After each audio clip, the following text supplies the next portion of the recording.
సింగ్ మళ్ళీ పార్టీలోకి వస్తున్నారు రావాలి అనేటువంటి ఒక చర్చ జరుగుతూ ఉంటున్నారు. రాజాబాయ్ ఎక్కడున్నా we respect him. He is an ideological man.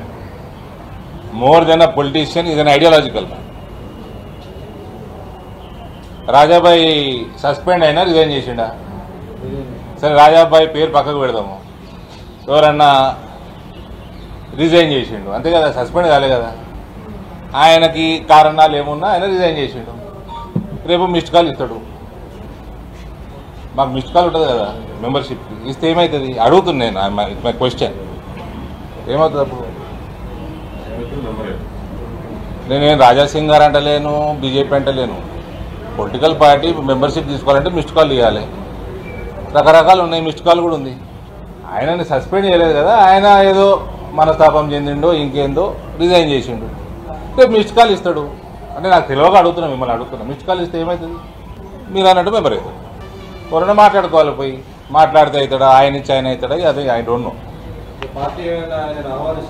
తెలియదు, నేను పార్టీని కాదు brother. I'm here to convey something to my parliament కార్యకర్తలు who are aspiring to become MPTC, ZPTC, MPP.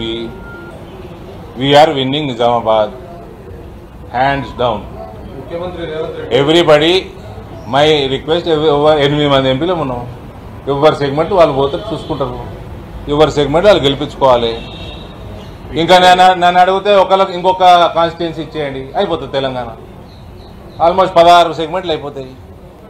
Everybody go perform. Competitive world, you don't perform you will perish. Performer perish. నేను అమిత్ షా గారి meeting చేసుకున్నాము, ఆయనకు ధన్యవాదాలు. మనస్ఫూర్తిగా అమిత్ షా గారికి ధన్యవాదాలు తెలియజేస్తా ఉన్నాను.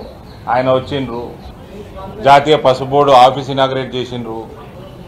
మా కార్యకర్తలు బ్రహ్మాండమైన రైతు సదస్సు, మహా సదస్సు ఏర్పాటు చేసిండ్రు. కిక్కిరిసిపోయింది ఇందూరు పట్టణము రైతులతోటి. నా పర్సనల్ రిక్వెస్ట్ మేరకు as home minister of India మా నాన్నగారు స్టాచ్యూ ఇనాగ్రేట్ చేసిండు. So I whole heartedly thank him. ఎందుకు పెట్టుకున్నాం ప్రోగ్రాము? ఇనాగ్రేషన్ చేసి పంపించేయచ్చు కదా.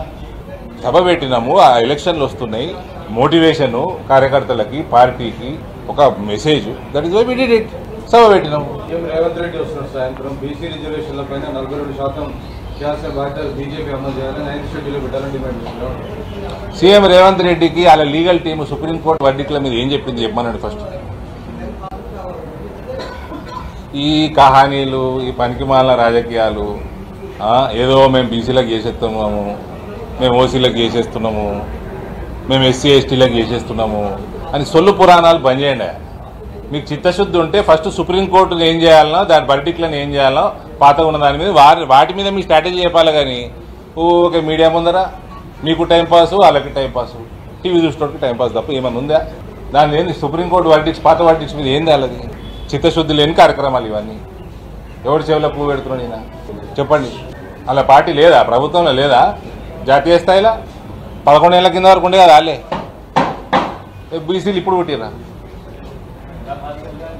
ఓసీలకి 10% రిజర్వేషన్ చేసిన ఘనత ఒక బీసీ ప్రధానమంత్రిది. నువ్వేం బిక్తావు చెప్పు, మరి చేసి చూపెట్టు. ఆయన చేసి చూపెట్టింది కదా, నువ్వేం బిక్తావు చెప్పు.